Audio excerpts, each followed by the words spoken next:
Shalom, call halal, Yahweh Ba'ashem Yahushai, Ba'ashem Rakakadash. Double honors to the apostles, elders, and bishops of the great millstone who rule and teach well.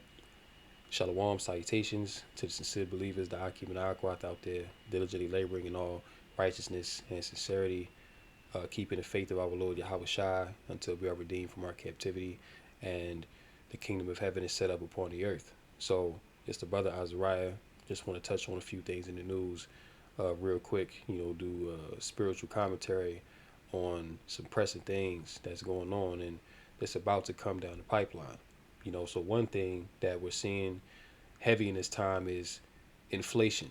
Everything is up, rent is up, food is up, price of fuel is up. Even when you deal with businesses, the price to ship and also receive products are up exorbitantly.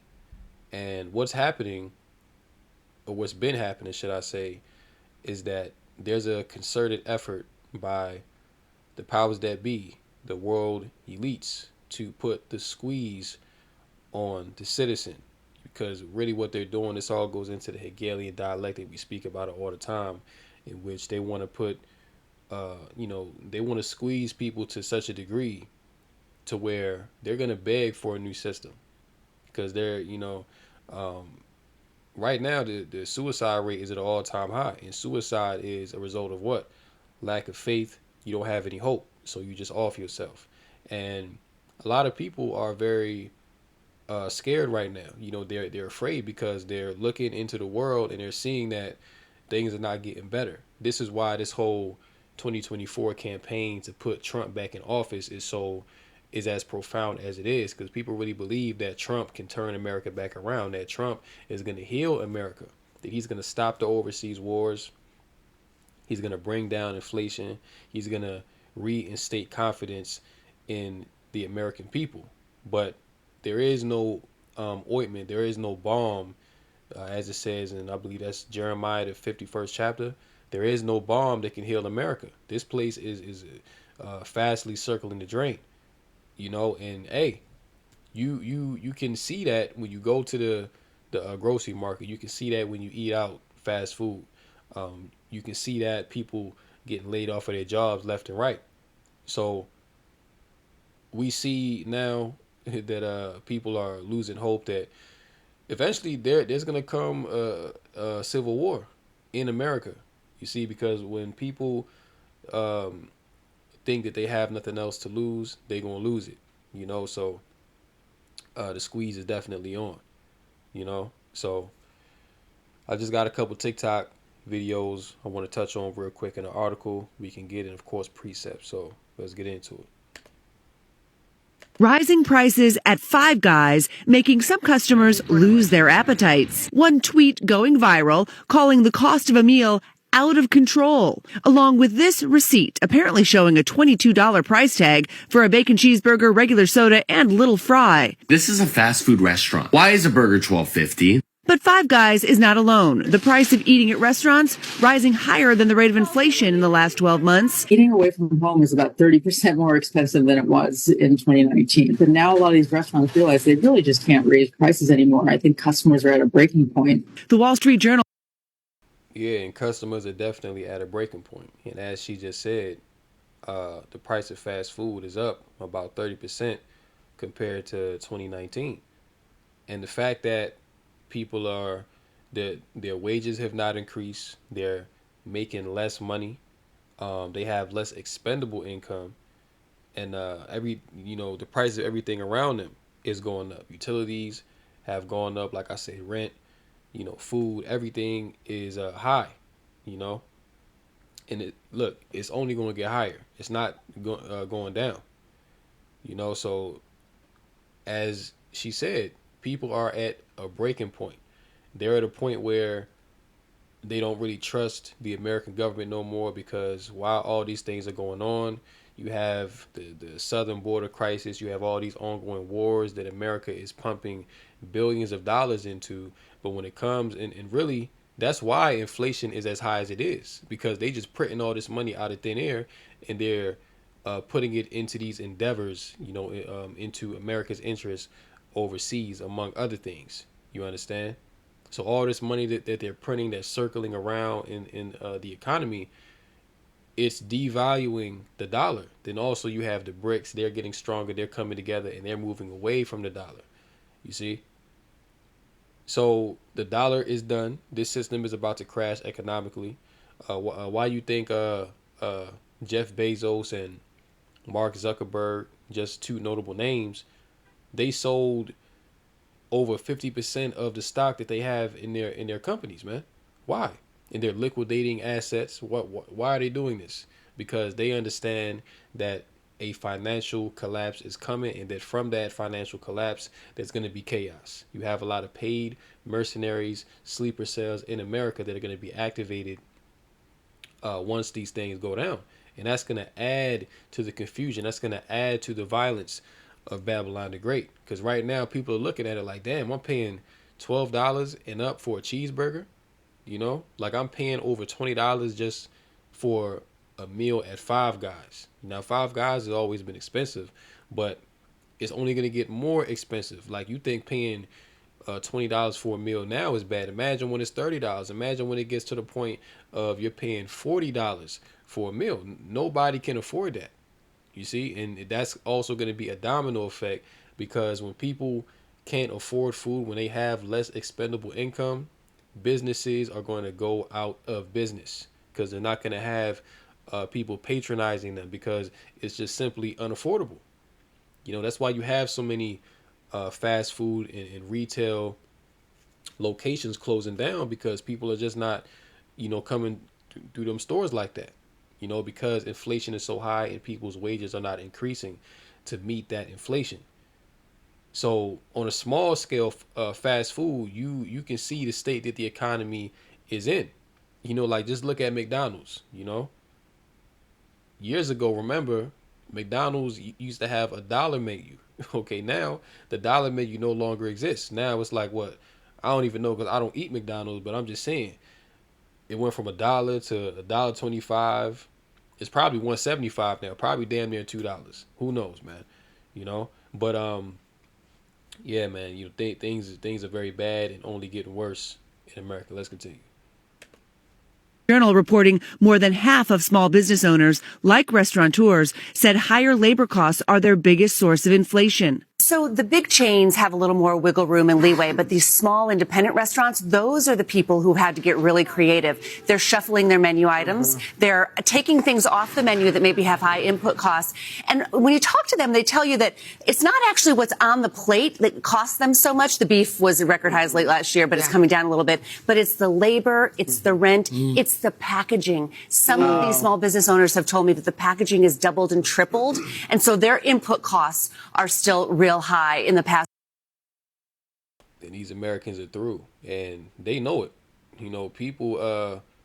People see it's not inflation, it's price gouging. Five Guys has always been expensive, and people are blaming the Joe Biden cabinet for this, because inflation wasn't as bad under Trump. And that's why this whole 2024 election year, this is going to be a crucial election, if there is an election. I'll just throw that out there, because it's a movie coming out titled Civil War. We know that there's a solar eclipse coming on April the 8th. So a lot of heavy stuff is about to come down the pipe, man. But at the end of the day, we see that America, in every aspect, morally, financially, even militarily, is just through. This place is done. This is Revelation 6 and verse 6. And I heard a voice in the midst of the four beasts say, a measure of wheat for a penny, and 3 measures of barley for a penny, and see thou hurt not the oil and the wine. All right, so a measure of wheat for a penny. Now, when you go into that word penny, that really goes into a day's wages, you see? And a measure of wheat isn't even enough to sustain you. Well, it's barely enough to sustain you for one day, especially if you have children. You have to divide up that measure of wheat, between different people, and 3 measures of barley for a penny. You know what I'm saying? So inflation is going to get to a point where people are going to be paying a full day's wages just to get a small amount of food that can barely satisfy them. And that's why it speaks about in 2nd Ezra 15 that friends shall fight against one another like enemies. People are going to go around with the sword looking for food to spoil people of their goods because of what? Lack of bread.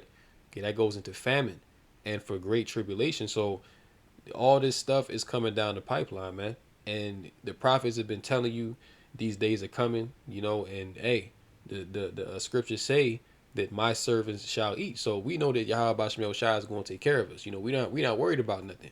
But for the people in this world that are carnal, they don't look to a higher power to relieve them of their troubles. They trust in themselves. They believe in this world. And that's why when Esau does bring this NWO that's going to come out of chaos, many people are going to go for it hook, line, and sinker.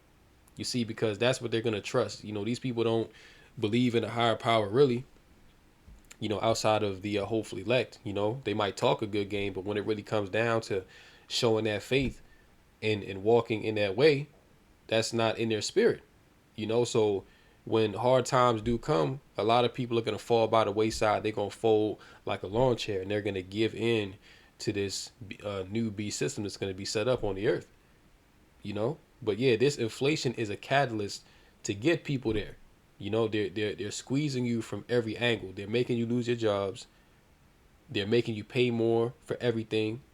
You know what I'm saying? Like your pockets are being bled dry. People can't even take a break from work because they always have to work in order to pay their bills. This is why also you're having a movement of people exodus, or leaving America. A lot of people are leaving America. They're looking to other nations to go and live, to have more peace of mind. Where the cost of living is cheaper. You know what I'm saying? Like you're not eating GMOs, you're not breathing in toxic air 24/7. You see what I'm saying? But this inflation and stores closing down, people getting laid off of their jobs, this is all a catalyst to get people to cry out and beg the elites for a new setup, for a new system. You see? So it's all working out to plan. And a lot of people are going to be taken in a great number, as it says in 2nd Ezra, the 5th chapter. Okay, when these things do come on the earth. And that leads me here.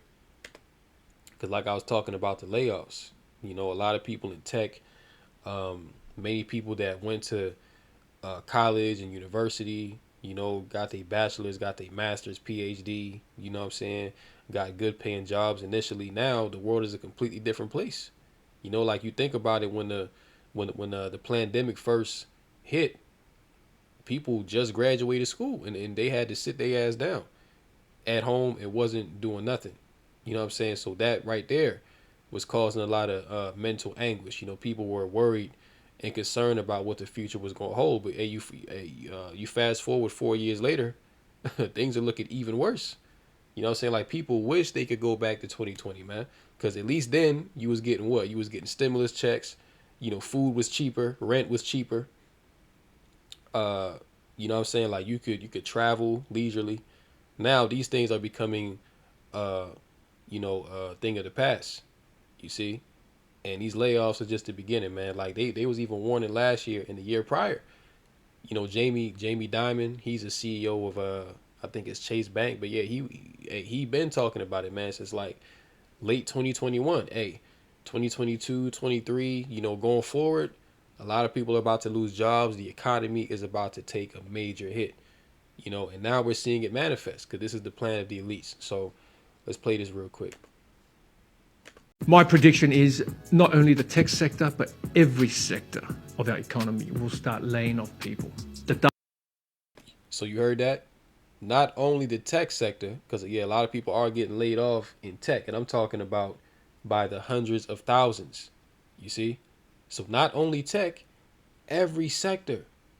So if you drive trucks, if you're working at the dock, even if you're security somewhere, everybody is about to be getting laid off, man, left and right. Everybody about to be getting laid off. And let me read this in Isaiah 19, And we can start at 14. It says, "The Lord hath mingled a perverse spirit in the midst thereof, and they have caused Egypt to err in every work thereof, as a drunken man staggereth in his vomit." Verse 15, "Neither shall there be any work for Egypt which the head or tail, branch or rush may do." Now, this is not talking about ancient Egypt. This is talking about modern day Egypt, spiritual Egypt, which we know is the city of confusion, Babylon the Great, okay, which is modern day America. Okay, this is the Egypt in which the scripture is speaking about. Okay, this is a future prophecy, but it's coming to pass in these days now. So hey, the scriptures say that neither shall there be any work for Egypt which the head or tail, branch or rush may do. Verse 16, "In that day shall Egypt be like unto women, and it shall be afraid and fear because of the shaking of the hand of the Lord of hosts, which he shaketh over it." Yeah, and Yahweh Bashemel Shai, he's shaking his hand over this modern day Egypt, modern day Babylon. Okay, because it's time for this place to be destroyed. Let's continue. Dark clouds are right in front of us. And any responsible company will need to look at their books, the book of business, and work out how to save costs. And there is only so And they're going to save costs by laying your ass off. They're going to save costs because, look, if the cost of everything is going up to run a business, they're going to have to do one of two things. Either, they're going to have to lay off their workforce significantly, in just keep a few workers that they're going to have to raise the pay. Because look, everybody's asking for a raise now. Everybody's asking for a raise because, of course, everything is up.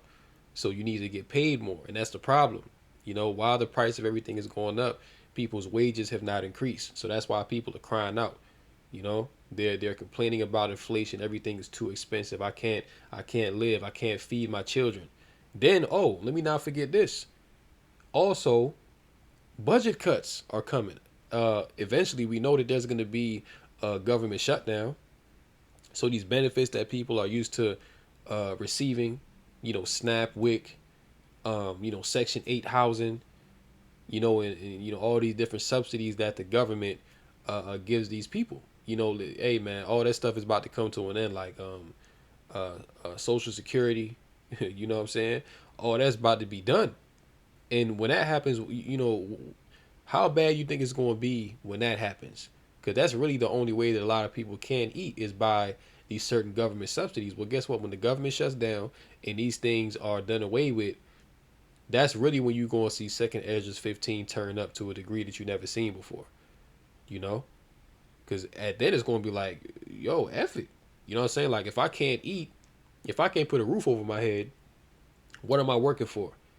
Then that's when these businesses are going to shut down en masse. America's going to be pretty much, ghost town, man. To where, hey, people are going to flee. These other nations that came here to make money, they're going to go back to their homelands because they're going to see that this American dream is pretty much done. They're going to be of the mindset, well, hey, I came here to make money.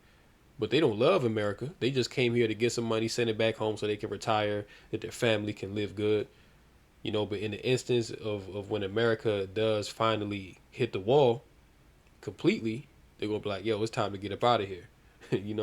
They would rather catch hell in their own land than be here amongst foreigners. You see? Let's continue.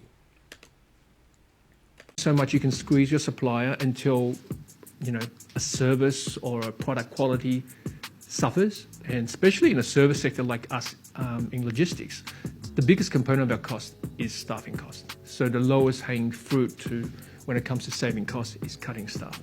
So be prepared for us all to sort of hunker down, get in the trenches, and getting on with life. My prediction. There you go, man. America circling the drain. All right. This place is through. That's what we tell you Israelites, to get your mind out of this place. Don't, this is not our rest. We was not sent here to live large and, just be here forever. No, we were sent here to be punished. But now, these heathen, are about to be punished. Okay. And they already feeling the squeeze.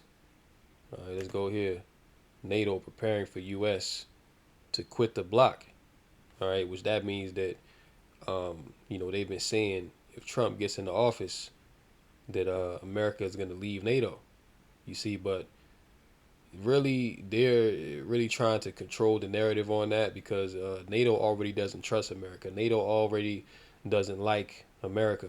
These European NATO nations, they already have a side eye towards America. So if Trump gets in there, because Trump has been very outspoken, against NATO, talking about, they're not paying their portion of the defense bill. So therefore, if Russia was to attack, America is not going to defend NATO, which America doesn't have the capacity to defend NATO anyway. They're short on troops in the military as we speak. So they couldn't even defend their own allies. And that's why NATO, the European countries, they're coming together collectively to create a de facto European army against Russia and China and Iran and those Eastern nations, because they understand that this threat is very real. That's why over the past few months, especially since this year started, you've been having these European leaders come out and tell their people, listen, we're in a time of war, because this Russian threat is imminent. And they've, rumors have been going around that Russia is looking to invade Europe through Poland, but we'll see what happens. But we already know that we're in that time. So everything is pretty much on the table. We can just get a little bit of this. The U.S. will leave NATO if Donald Trump is re-elected this November. Several diplomats from the bloc's member states have warned. And if Trump, look, either way it goes, if Trump gets elected, it's going to be all out hell. If he doesn't get elected, it's still going to be all out hell. So you damned if you do, damned if you don't, man. You know what I'm saying? But pretty much America is riding on Trump to save America, and NATO, if Trump get elected, they're gonna get away from America, man. Okay, because Trump been talking real greasy about their European allies. That goes into that Revelation 17 and 16 where the beast shall hate the whore. And eventually the European NATO nations, they're gonna shoot missiles to America and burn this whore. It says Europe's NATO countries are being urged to develop a strategy to deal with the consequences of such an eventuality. So this is an eventuality. Okay, this is not some if it happens. No, this is a when this happens. That's what they're expecting, and reconsider the bloc's defensive capabilities, according to a report by the Telegraph. The possibility of America's withdrawal is a concern, one European diplomat told the paper. Nobody knows what he's going to do next, he said, referring to Trump. The former president secured his leadership in the Republican primaries earlier this week as he swept 14 out of 15 states at stake on Super Tuesday and got 995 Republican convention delegates' votes. His only opponent, Nikki Haley, dropped out of the race for the GOP nomination soon thereafter. You know what I'm saying? So, yeah, NATO is they pretty much preparing to do their own thing, because they already know that America is not going to be there if real danger comes to Europe's doorstep, which, hey, that's right on the horizon, and I truly believe after the Passover, a lot of heavy stuff is going to go down big time, so we can go here and close out on this because Trump been talking about that Agenda 47. Okay, basically promises of things that he's going to do when he wins the election, So let's play this and close out. Yesterday, I told you about Agenda 47. It's the first 15 promises that Trump has made so that you know what a second term for him is going to look like. And a lot of folks wanted to know what Biden's promises are. Well, tonight is State of the Union. It starts at 9 p.m., and it's where Biden will go over the promises he kept in his first term and the promises he is making for his second term. But here's the first 15. He promises to eliminate $20 billion in junk fees going forward. Consumers pay $90 billion in junk fees every year, including on live ticketed events, internet, cable, apartment rentals, banking fees, dealer fees. All of that would be done for. He would improve rural access to broadband Wi-Fi and reduce the price of internet. Since taking office, the Biden-Harris administration has invested more than $440 million to expand the capacity of the registered apprenticeship system. This system supports the education and training needs of more than 1 million apprentices across the country. They would do more of that. He would veto a national abortion ban should it come to his desk. And he promised to work with Congress to restore the right to privacy and the decriminalization of reproductive health care that we had under Roe v. Wade. He would veto a gay marriage ban should gay marriage be overturned. He would maintain the 28% corporate tax rate and make a corporate tax rate minimum of 21%. And he would keep the tax reductions for the 19 million working Americans that qualified last year. He would deny excessive tax breaks on multi-million-dollar executive compensations and quadruple the tax on stock buybacks. He believes that this would discourage practices that prioritize shareholder gains over broader economic growth. He would maintain the increased child tax credit that has benefited 66 million children.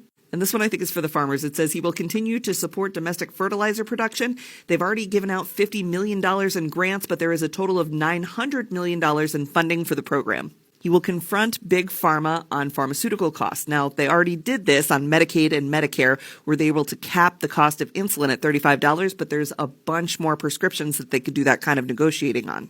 He would keep the Affordable Care Act, which is now $800 less in premiums a year. He promised to continue to chip away at student debt. They have already canceled over $130 billion in student loans for millions of borrowers, so more of that.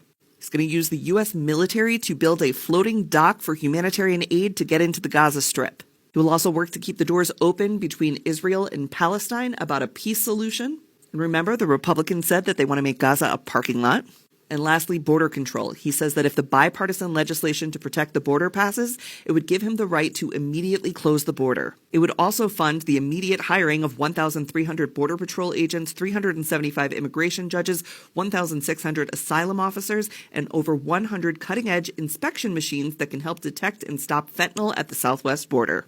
I will be posting live during the State of the Union tonight. I will also have... Yeah, so really, this Agenda 47 is really all BS, because whoever gets in there, America's still going down. The Lord is lining this place up for destruction, as we speak. So whether Biden stays in there or Trump, he somehow gets in there, or if he doesn't get in there, it's still going to be hell, But let's close out on this. Jeremiah 51:6, flee out of the midst of Babylon and deliver every man his soul. Be not cut off in her iniquity, for this is the time of the Lord's vengeance. He will render unto her a recompense. Jumping down to verse 8, Babylon is suddenly fallen and destroyed. Howl for her, take balm for her pain, if so, she may be healed. Verse 9, we would have healed Babylon, but she is not healed. Forsake her, and let us go everyone into his own country.